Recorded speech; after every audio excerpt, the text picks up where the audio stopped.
Here is what might be an uncomfortable question for some of us, and an interesting and maybe even helpful and surprisingly honest question for others of us. When it comes to knowing if there is a God, and if there is a God, what God is like, and when it comes to trying to figure out who God likes, does it really come down to the Bible tells us so? Or any other religious literature tells us so? I mean, we're modern people, rational people. Are we really expected to believe what we believe, or believe anything, based on a collection of ancient manuscripts written by potentially dozens of men only, who didn't even know each other over the course of hundreds and hundreds of years, in a world without science in the way that we think of modern science, and in a world where everybody believed in the gods or some kind of God? I mean, let's just be honest, all right? Weren't they just making stuff up? I mean, weren't they just guessing? Weren't they just looking at the, weather patterns and trying to, make sense of something that just didn't make any sense in that time?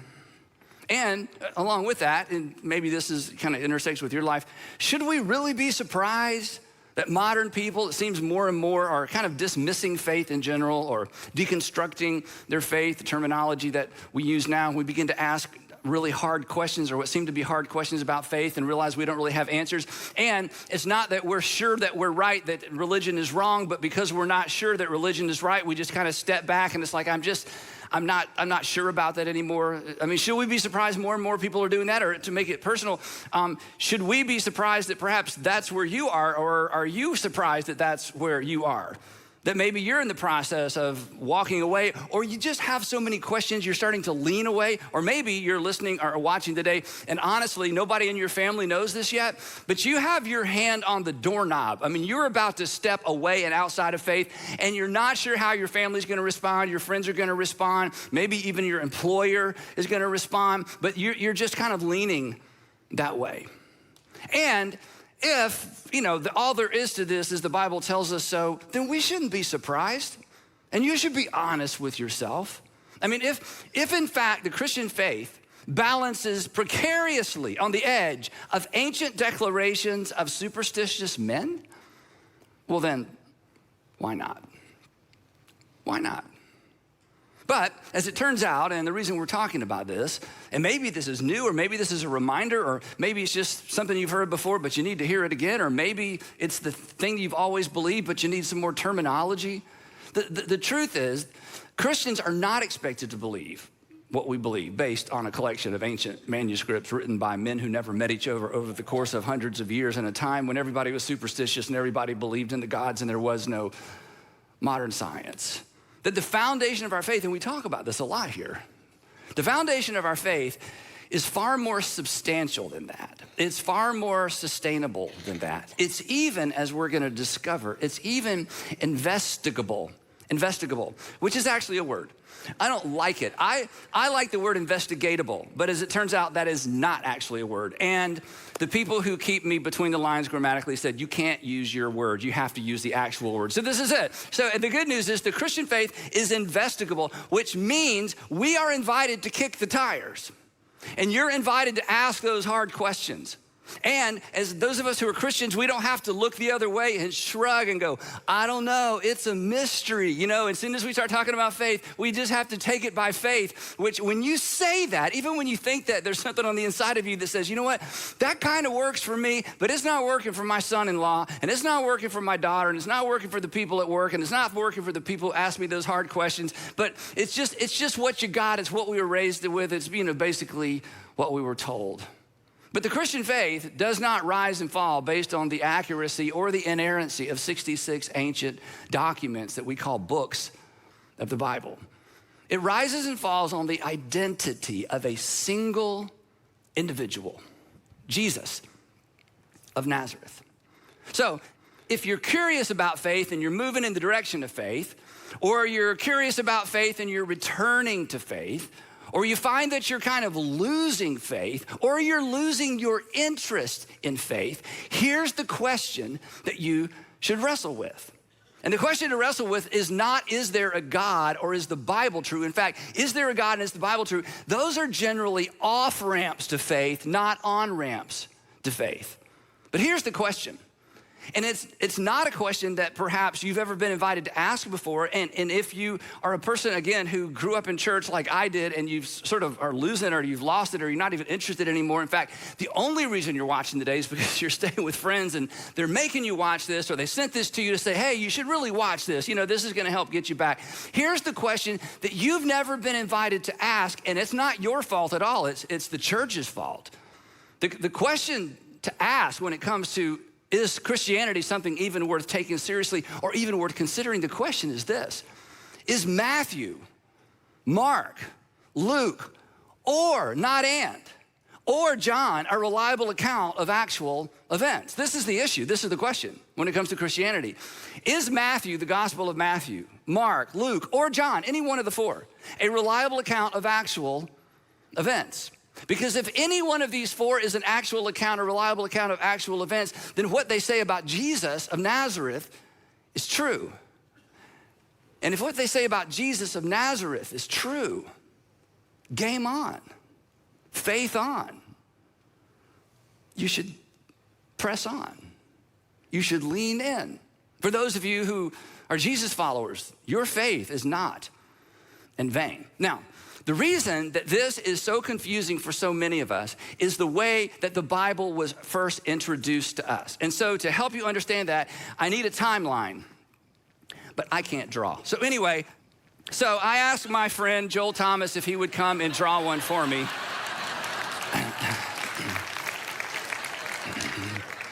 For those of you who don't know Joel, he's the lead pastor at Buckhead Church, and he's really good at this, and I try not to hate him for it. But anyway, and just to make sure that I didn't take credit for his work, look, he actually initialed the chalkboard. So everybody, actually, I asked him to do this. Okay, so this is super important, okay? Here is, and if you don't hear anything else today, okay, remember, if you need something on a chalkboard, Joel Thomas, no. If you don't hear anything else today, this is the story of the Christian faith in a nutshell, okay? There was an event, we talk about this, the resurrection of Jesus, and immediately following the resurrection of Jesus, there was a new movement. It was called a Nazarene sect. It was called the Way. It was the ecclesia, or the gathering of Jesus, that eventually was called the church. And immediately upon these events happening, people who were involved in the story actually documented the events for us. This is where we get the Gospels of Matthew, Mark, Luke, John, and the book of Acts. And all of this happened in the first century. In fact, all of this, it could be argued, I would argue persuasively, that all of this happened before 70 AD, before the temple in Jerusalem was destroyed. So within 35 years, or 40 if you stretch it, from the time of Jesus, something happened. It started a movement, and the movement was documented, as in written down, documented by the people who were part of the movement. And then 300 plus years later, the first Bible was assembled. Now, the reason, and we'll talk more about this in just a minute, the reason this is important is this: the story of Jesus is not a Bible story. The story of Jesus, or the narrative, or the life of Jesus, is why there is a Bible. Jesus is the reason for the Bible. So when we were growing up, somebody gave us the Bible, and there's all kinds of story about David and Goliath. Oh, that's so cool. And then a story about a Red Sea. That's so cool. And then you get to the parts about Jesus, and I'm not sure I understand that, but the miracles, that's so cool. And before we know it, the story of Jesus is a Bible story. It's a story in the Bible. You need to understand, if there had been no resurrection, there would have been no church. And if there was no church, there was nobody to document the story of the resurrection, because the resurrection never happened. Apart from the resurrection of Jesus, there is no Bible. And as we're gonna see, the Bible only became a collection of these extraordinary ancient documents because of what happened in the church in the 300 years following the first century. So, if even one of the Gospels or the accounts of Jesus' life is true, then you need to lean in. Okay, enough of that. It's making me jealous. All right, here we go. I'm gonna take that. So here's the point. Here's what we're gonna do. For the next few weeks, we're gonna explore one of those accounts of the life of Jesus. We're gonna explore the Gospel of Luke. It was named for its author, Luke was not one of Jesus' disciples, but as we're going to discover, he knew Jesus' disciples and had conversations with Jesus' disciples, and James, the brother of Jesus.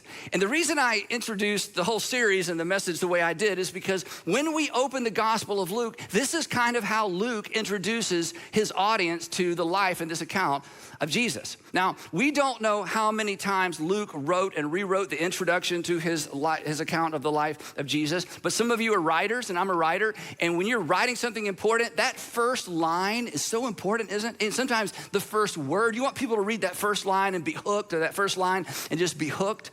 And I think in Luke's case, like many of us who write, he wrote and rewrote and wrote and rewrote the first line of his account of the life of Jesus over and over and over. In fact, it's so good that the very first word has historical relevance, and it's so easily passed over because it's in a common word and it's at the very beginning of a sentence, and you tend to just go right by it. So as we begin the exploration of this incredible first century document, the Gospel of Luke, it's written by somebody who interviewed eyewitnesses, as we're going to discover. Here is how Luke, he's a doctor apparently, here's how Dr. Luke, who is meticulous in terms of detail, here's how he began. So here is the first chapter, the first verse, and the first word of the Gospel of Luke. He writes, many. Now, how many is many? 4? Is 4 many? 4 doesn't seem like many. 40? Well, it depends on what we're talking about, right? Listen to how he begins his gospel. This isn't once upon a time. This isn't a fairy tale. This isn't something he made up. This is certainly not how you begin a lie. He says, many have undertaken to draw up an account of the things that have been fulfilled among us. He says, now, what I'm about to tell you, I'm not the first person to try to get this out right. Many people have endeavored to draw up an account of the things that have literally happened or been fulfilled right here among us. Quick question, don't answer this out loud. Do you know how many will undertake to draw up an account of your life? Not many. That's how many, okay? The only people that are gonna even know you existed or know I existed after our grandkids are not many, unless you do something extraordinarily great or extraordinarily horrible, okay? But not many people are gonna write up an account of our life. And Luke tells us, he's like, hey, I'm starting this thing out, but you need to know, I'm not the only one doing this. Many people have endeavored to get this down in such a way that people can understand and experience through what's written, what has happened right here. Now listen, check it out. There are not many people even undertook to draw up the accounts of the lives of famous people from ancient times, or especially the first century. I mean, Tiberius Caesar, who was, Caesar during the life of Jesus. There's not a storyline. You have to piece it together. Pilate, there's virtually nothing. Even Herod the Great, who, Josephus gives us a storyline and, almost a moment by moment account of the life of Herod the Great. But other than Josephus, that's it. And Herod the Great did extraordinary things, but there's just one. But here's a question. Do you know how many detailed narrative accounts we have of the lives of ancient peasants, crucified criminals, even famous first century rabbis? None. We have quotes, we have legendary stories, but I'm just telling you, this is why you gotta sit up and pay attention. There is nothing even close to what we find in Luke's presentation of the life of Jesus. But that should cause us to ask a question. Why in the world would Luke bother? I mean, he's a busy guy, lots going on, okay? I mean, food is scarce. This is the first century. Why in the world would he bother to bring us a detailed account of a Galilean day laborer turned rabbi that was executed by Rome, who was, again, rejected by his own people and rejected by the empire? Why even tell us the story? Why is that even a story worth telling? And why would others try to tell us that story as well? Going back to the first word of his gospel, why so many? Why would one even tell us this story? Why would there be 4? Why would there be many?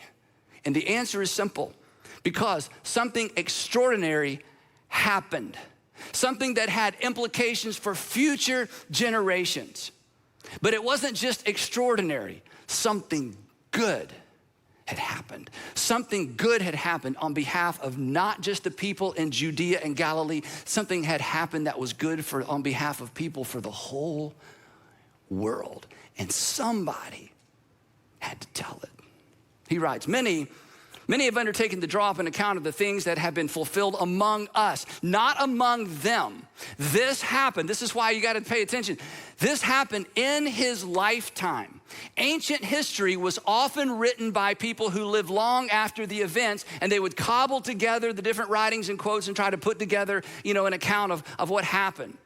But very, very rarely do we have anyone who actually lived during the time of the person they write about. Part of it was you couldn't say anything negative about these people because the people that we know anything about were famous people and rich people, and they wanted to make sure their reputation was preserved for generations and they looked good. But not the case with Jesus of Nazareth. Luke, as we're going to discover, and if you read the book of Acts, he actually knew the men and women who played key roles in the story of Jesus. He goes on. Many have undertaken to draw up an account of the things that have been fulfilled among us, just as they were handed down to us by those, ready for this, who from the first, in other words, when this thing first began, were eyewitnesses and servants of the word. In other words, Luke says, what I'm about to tell you, I got from the eyewitnesses.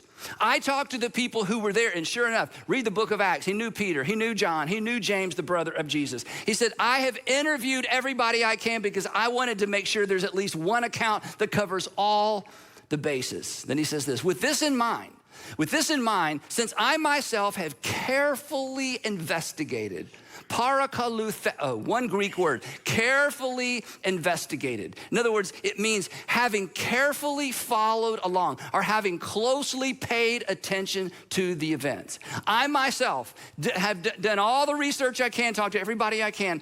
I too have investigated everything from the beginning. This is why Luke brings us the story of the birth of Jesus from the beginning. This is why Luke brings us the story of the birth of John the Baptist from the beginning and the birth of Jesus and the announcement of John the Baptist about Jesus. He said, I've gone as far back as I can and I want to give you the whole story.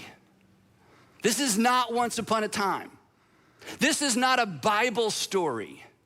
This is Luke telling us what happened in his lifetime, and it had to be told because it was extraordinary and it was good and it was for the world.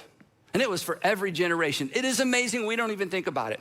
2,000 years later, we're still talking about Jesus. Are you kidding? Why? Because something extraordinary happened. He says, with this in mind, I myself have carefully investigated everything from the beginning. I too, along with many others, decided to write an orderly account for you. Again, here's my point. This is a point for the day, but it's such a big deal, especially if you're struggling with faith or moving in the direction of faith or you're about to turn your back, okay? Luke is not writing the Bible. Luke didn't have any idea there would ever be the Bible. Luke didn't know if his document would survive the first century. Luke had no idea if anyone would read it other than the person he's writing it for. He's not writing the Bible. The Gospel of Luke isn't part of the Bible. The Gospel of Luke is something that, as we're going to discover in a few minutes, was included in the collection of documents that was eventually titled the Bible because of what this story contained, when it was written, who wrote it, and what it said about Jesus. Luke was documenting the life and teaching of Jesus, which means, this is so important, we shouldn't take Luke seriously because it's in the Bible. We shouldn't take the Gospel of Luke seriously because it's in the Bible. Luke's account of the life of Jesus was written 300 years before the Bible was assembled, as we said a minute ago. So Luke's account, this is important, his account of the life of Jesus didn't become reliable when it was placed in the collection of documents we call the Bible. Luke's account of the life of Jesus was included in the Bible because Luke's account was considered reliable, this is so important, when it was written. Let me illustrate it this way. When you travel and you stay in a hotel, you decide to go out to eat, and you've got some jewelry, you got your iPad, you got your watch, you got some stuff that's important, and you find there's a safe in the closet in the hotel room. This is not a trick question. Don't answer out loud because it's going to sound like a trick question. Do you put things in that safe to make them valuable Or do you put things in that safe because they're valuable? You put them in there because they're valuable. The safe doesn't make them valuable. The fact that you put them in a safe is evidence of the fact that you consider them valuable. So here's the point. Luke's account, this first century account of the life of Jesus, was considered valuable the moment it was written.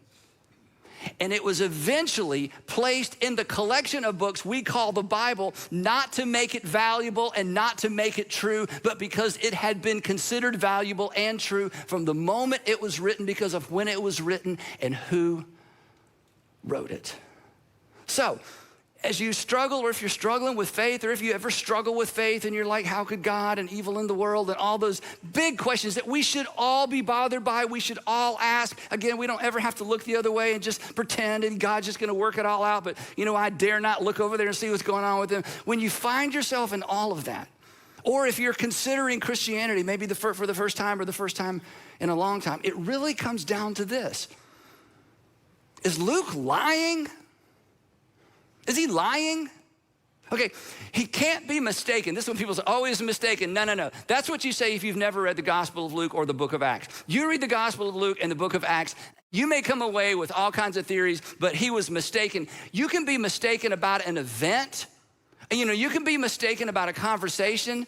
You can't be mistaken about the story arc of an entire life and what happened for the next 20 years after that story ended. He wasn't mistaken.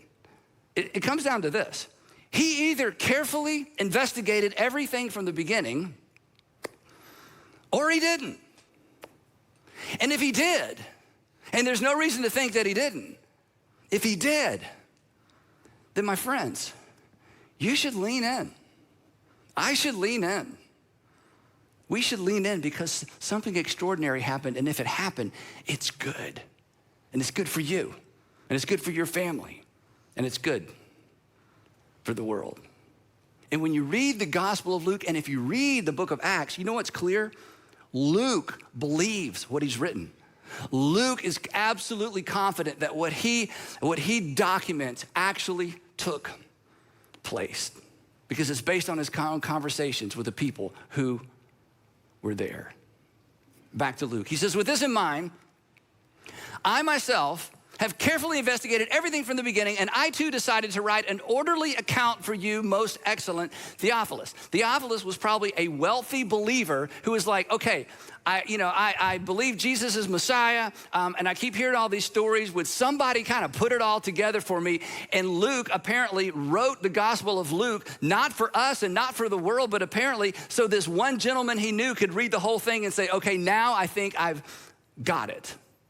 He says, I too decided to write an orderly account for you, most excellent Theophilus. And this is so powerful. And if you're wrestling with faith, I get it. I don't claim that I'd be able to answer your questions, but this next statement is so powerful. He said, the reason I took the time to get this down, the reason I wrote this is so that you may know the certainty. In other words, he says, I want you to know the certainty. I want you to be secure in your knowledge of the things that you have been taught. Because Theophilus was a believer and he had been taught, and Luke is like, I want to come in behind the things you've been taught and I want to give it context because I want you to have certainty. So that he wouldn't be left with the impression, and so that you wouldn't be left with the impression, and so that you wouldn't be left with the impression that Christianity is all about faith and faith. We just gotta have faith, said not Jesus, okay? We just gotta believe stuff, said nobody who followed Jesus after the resurrection. That Christianity isn't faith and faith, and Luke takes the time to document the life of Jesus so that people in the first century, during the time when these events happened, would know with certainty what had happened because their faith would be anchored to an event and ultimately to a person. That Luke wanted to ensure that our faith was anchored to that event, the resurrection of Jesus. That, as we saw earlier, would launch the movement, the church. And then this was so fascinating. This is such fascinating history. When it was safe and when it was legal, the bishops came out of hiding and they put together the very first Bible. And this is amazing to me. And I don't even know how to put words around this. Think about Luke. He's living in the first century. Okay, things aren't going well for a lot of the little ecclesias of Jesus. He travels all around the Mediterranean rim with the Apostle Paul on several of Apostle Paul's journeys. He's seen the Apostle Paul beat up. I mean, he's seen the whole thing. Meanwhile, he's got this document that he's given to Theophilus. I'm sure he had a copy for himself. And he knows that several people have sat down and tried to, create a document that pieces together chronologically the life of Jesus. He had no idea that of all the many that were written and all the many that were attempted to be written, that his would be one of 4 that would survive. And not only would it survive, here's what happened to it. It was meticulously copied. And then it was distributed to Christians and little ecclesias. And some people memorized this entire document. And then as the years passed, it was demonized. It was collected with other Christian literature, and it was burned. Toward the end of the 3rd century, the very beginning of the 4th century, Emperor Diocletian, he was the last emperor to launch. In fact, he was really the first emperor to launch an empire-wide persecution of Christians at the deepest level. And here's what Diocletian realized. He realized the reason we can't get rid of these crazy Christians and the reason we can't get get our gods to be happy with us is because the Christians aren't making sacrifices, and now the gods are angry, but we'll never get rid of the Christians until we get rid of their literature. Because understand, in the ancient times, pagan religions, they didn't have literature, they didn't have a Bible, they didn't have anything. You just made sacrifices to the gods, you trusted the priest, and you just hoped things worked out. But these crazy Christians, they had stuff written down. This was new. I mean, the Jewish people had the Torah, but you had to go to synagogue, and that was, a whole different thing. These crazy Gentile Christians had this literature that just fueled this epidemic of Christianity. So he decided, not only are we gonna arrest the bishops, not only are we gonna shut down these little house gatherings, we're gonna collect anything that looks like religious literature and we're going to burn it. And part of what was collected and burned were copies of the Gospel of Luke. But these brave Jesus followers in the late 3rd century, early 4th century, they would risk and in some cases lose their lives, not simply over what they believed, but to protect this sacred literature that would eventually become part of your Bible, our New Testament. And the document of Luke, the account of Jesus' life written by Luke, was one of those documents along with the book of Acts. But by the end of the 3rd century, by the beginning of the 4th century, this literature had been so broadly distributed that even Diocletian, with the power of Rome, could do away with all that Christian literature. And then something remarkable happened. Constantine became the emperor. It's a fascinating story how he becomes emperor. His mother apparently was a Christian. Eventually he has this vision that perhaps you've heard stories of. There's so many different stories, but essentially he lifts the ban. He lifts the ban on Christian worship. And he allows the Christians to come out of the shadows and worship publicly. And when they come out of the shadows to worship publicly and their bishops and their scholars come out of the shadows, they are able to bring for the first time in human history this literature that has fueled this movement that accomplished so much in the first 300 years of Christianity. And they're able to bring out copies of the Gospels and copies of the letters of Paul and copies of the letter of James. And in some cases, they'd already been bundled together. And they bring these out. And the empire that crucified Jesus finances the assembly of the very first Bible and the very first Bibles. And Constantine orders, according to one story, that 50 copies be made because he wants all the Christian bishops to be singing off the same sheet of music. Not really, but they want them to all work off the same text. And so now you've got the wealth of the empire. You've got the best scholars bringing not hundreds, thousands and thousands of these manuscripts together.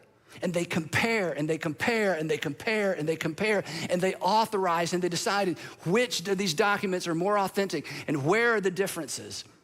And they put together the very first Bible. You see, the stories in the Bible about Jesus, they're not Bible stories.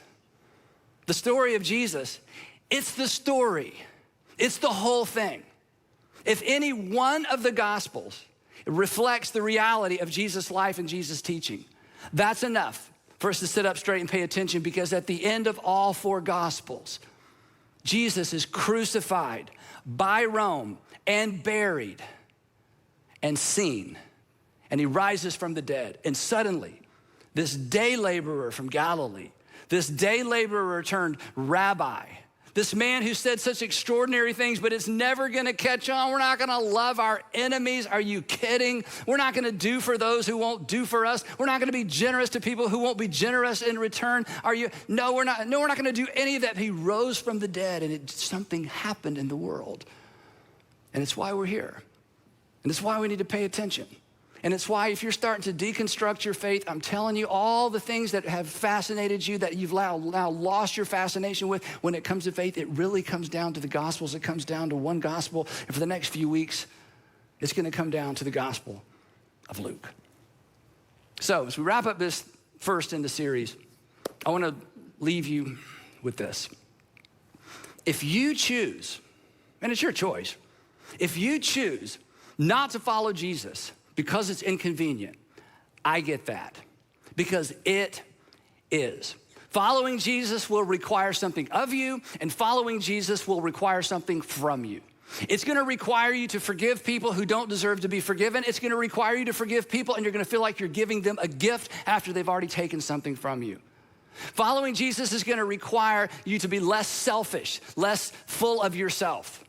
There are times when it's gonna be so extraordinarily inconvenient. So it's gonna cost you some money. Jesus said more about money than just about anything, way more than he said anything about heaven, because Jesus knew that where your treasure is, that's where your heart is, and Jesus is after your heart. So if you follow Jesus, hang on to your purse and hang on to your checkbook. It's gonna cost you when you decide to follow Jesus. And if you decide to follow Jesus, it's gonna cost you some time, because Jesus says that we are his body. And as part of his body, there are things we have to do and get to do for each other and for the world. So yeah, if you decide, I'm not following Jesus, that takes too much time, it's too costly, it's too inconvenient, that is a somewhat valid reason not to follow Jesus. However, if you choose to follow Jesus, it will eventually make your life better, and it will make you better at life. That's a guarantee. But if it's too inconvenient, I get that. That is somewhat of a valid reason not to follow Jesus. But please, please, please don't choose not to follow Jesus because you don't think there's anything to the story of Jesus. Because in spite of what you heard in college and in spite of what you've heard in culture, there is. So if you don't want to follow Jesus because it's inconvenient, you're right, it's inconvenient.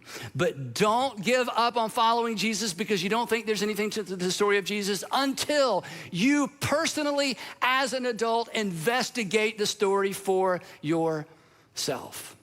Because the only good reason, really, not to follow Jesus isn't that the Bible isn't true. It's that you decide that Luke isn't trustworthy. That many people did not endeavor to tell and record the story of Jesus. That he did not carefully investigate everything. That he did not talk to the eyewitnesses. That he didn't actually know Peter. And he didn't actually know James, the brother of Jesus. That he didn't carefully investigate everything from the beginning. But if you read it, and you read the book of Acts, you may be convinced. You may be convinced of this. That 2,000 years ago, something extraordinary happened. Something extraordinary for you and for your family and for us and for our culture and for our country and for every single generation. The story of Jesus had to be told, and Luke chose to tell it. And we will pick up his story of the life of Jesus next time in part 2 of Investigating Jesus, how we know and why we follow.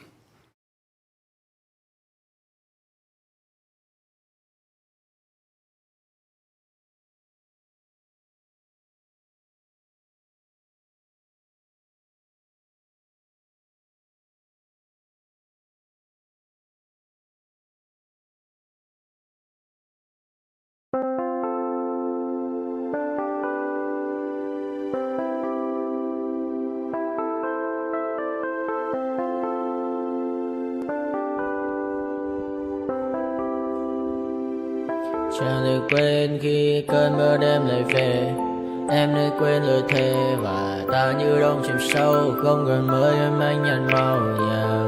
Em chỉ cần mơ đâu em bay, chỉ còn là những cơn mưa vô giá cho bên mơ em không mơ anh. Anh một đêm mơ chỉ cần bên em không được cần nhớ và chỉ thôi không còn nhớ và người ta bên nhau như ngã tớ. Muốn nhớ về say em chỉ có mấy em ở đây và anh như muốn chết đi nhưng không muốn em mãi mãi. Tình yêu làm cho ta đau đầu, không em như mà mơ mộng. Anh như đêm mong cầu và mưa bên em ngủ sầu. Chắc có mà mai em mơ, chỉ có bên em nhưng là khó mơ. Em ở đâu xa, em một bên ai. Anh không mong gì hơn, chỉ mong em sẽ ở đây ôm anh thật gần. Anh chỉ mong đôi ta được có nhau, mà đừng em đâu anh có em, một đêm bên anh có em. Ta sẽ trao nhau môi hôn thật sâu, ôm anh cứ nữa bằng ngâu và em chỉ nằm đâu. Anh không muốn em ở đâu đâu, một cơn gió thứ anh không mơ cầu, mà gặp đôi anh mà bên nhờ anh chỉ là my friend. Em quên đi bao lời hứa, quên đi cần ngày xưa. Anh như là muốn nước, em không còn chưa. Mà đừng đêm ở đêm, anh nhìn một đôi bằng kem, không như là ba trên đêm, cho em nhiều hơn như là kem. Chỉ cần là mưa thôi, em chỉ cần là mưa thôi, còn ai sẽ là nắng rồi.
to my party, we're just getting started. A life is a dream or a nightmare scarring. Hand me a drink cause I think I'm going all in. my scars, flip the handlebars, crashing in my car, wake up in a bar, I'll be a superstar, just on my avatar. This world is so bizarre, empty out the reservoir. Yeah, I'm taking 6 shots, yeah, straight to the face. And I wanna get lost, I'm sick of this place. Don't know how to stop when I'm feeling this way. So I'm taking 6 shots till I'm feeling okay. I think I'm going crazy, don't think I'll get home safe. So I'm taking 6 shots, all straight to the face. I'm taking 6 shots, are you coming with me? I'm taking 6 shots, yeah, straight to the face. And I wanna get lost, I'm sick of this place. Don't know how to stop when I'm feeling this way. So I'm taking 6 shots till I'm feeling okay. I think I'm going crazy, don't think I'll get home safe. So I'm taking 6 shots, all straight to the face. I'm taking 6 shots, are you coming with me? Sometimes you need to let loose, grab juice, get goose, tattoos, taboos, get screwed. Loosen up, buttercup, all those hate comments will never make you feel enough. We're all adequate graduates, heart full of calluses, but we know calculus. Damn, ain't that fabulous, can't wait to apply all those mathematicus.